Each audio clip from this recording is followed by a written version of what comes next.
सैकड़ों आतंकवादी मौत के घाट उतार दिए गए और दीदी के पेट में दर्द होता है। दीदी, इतना दर्द बंगाल का यात्री जब वहां मारे गए तब किया होता तो ठीक था। उस वक्त कुछ नहीं बोला और मोदी जी ऑपरेशन सिंदूर कर यहां आए तो एक घटिया सा राजनीतिक बयान देकर ऑपरेशन सिंदूर का विरोध किया। मैं आज ममता दीदी को कहने आया हूं, आपने ऑपरेशन सिंदूर का विरोध नहीं किया।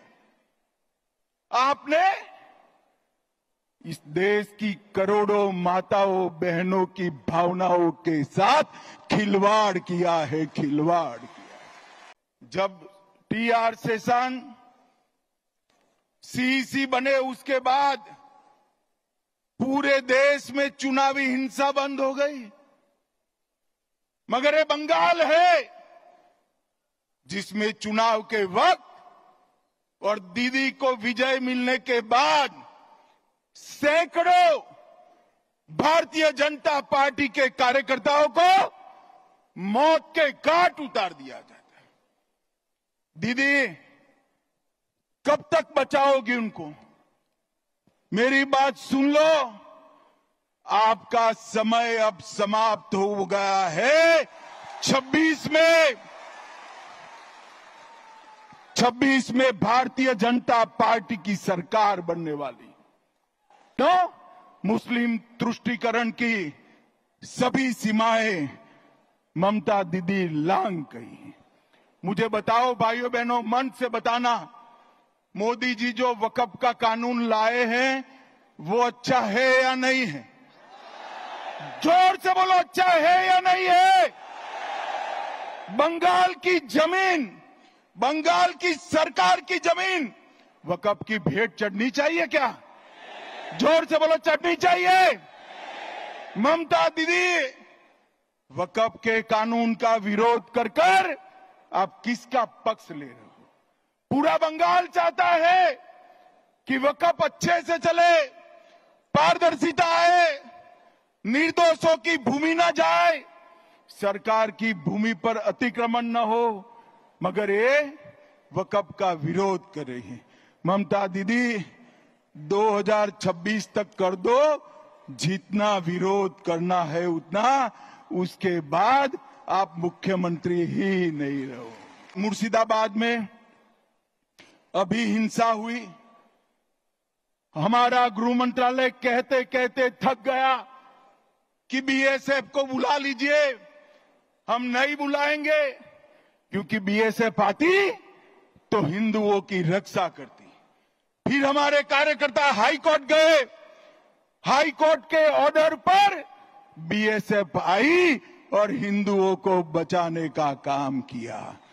ममता जी, आपके नेताओं ने वो बीएसएफ को गाली बोला और आपके नेता वहां खड़ा रहकर दंगाइयों की हौसला अफजाई करते रहे। मुझे कहने में कोई झिझक नहीं है, जिस प्रकार से बंगाल सरकार के मंत्री इस दंगों में शामिल थे, ये स्टेट स्पॉन्सर दंगा था जिन्होंने हिंदुओं को अन्याय किया है। सैकड़ों आतंकवादी मौत के घाट उतार दिए गए और दीदी के पेट में दर्द होता है। दीदी, इतना दर्द बंगाल का यात्री जब वहां मारे गए तब किया होता तो ठीक था। उस वक्त कुछ नहीं बोला और मोदी जी ऑपरेशन सिंदूर कर यहां आए तो एक घटिया सा राजनीतिक बयान देकर ऑपरेशन सिंदूर का विरोध किया।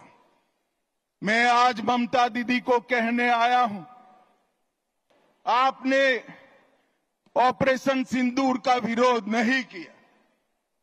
आपने इस देश की करोड़ों माताओं बहनों की भावनाओं के साथ खिलवाड़ किया है, खिलवाड़ किया है। जब टीआर सेशन सीईसी बने उसके बाद पूरे देश में चुनावी हिंसा बंद हो गई, मगर ये बंगाल है जिसमें चुनाव के वक्त और दीदी को विजय मिलने के बाद सैकड़ों भारतीय जनता पार्टी के कार्यकर्ताओं को मौत के घाट उतार दिया जाता है। दीदी कब तक बचाओगी उनको? मेरी बात सुन लो, आपका समय अब समाप्त हो गया है। 26 में भारतीय जनता पार्टी की सरकार बनने वाली, तो मुस्लिम तुष्टीकरण की सभी सीमाएं ममता दीदी लांग गई। मुझे बताओ भाइयों बहनों, मन से बताना, मोदी जी जो वक्फ का कानून लाए हैं वो अच्छा है या नहीं है? जोर से बोलो, अच्छा है या नहीं है? बंगाल की जमीन, बंगाल की सरकार की जमीन वक्फ की भेंट चढ़नी चाहिए क्या? जोर से बोलो, चढ़नी चाहिए? ममता दीदी वक्फ के कानून का विरोध कर आप किसका पक्ष ले रहे हो? पूरा बंगाल चाहता है कि वक्फ अच्छे से चले, पारदर्शिता आए, निर्दोषों की भूमि न जाए, सरकार की भूमि पर अतिक्रमण न हो, मगर ये वक्फ का विरोध कर रही है। ममता दीदी 2026 तक कर दो, जितना विरोध करना है उतना, उसके बाद आप मुख्यमंत्री ही नहीं रहो।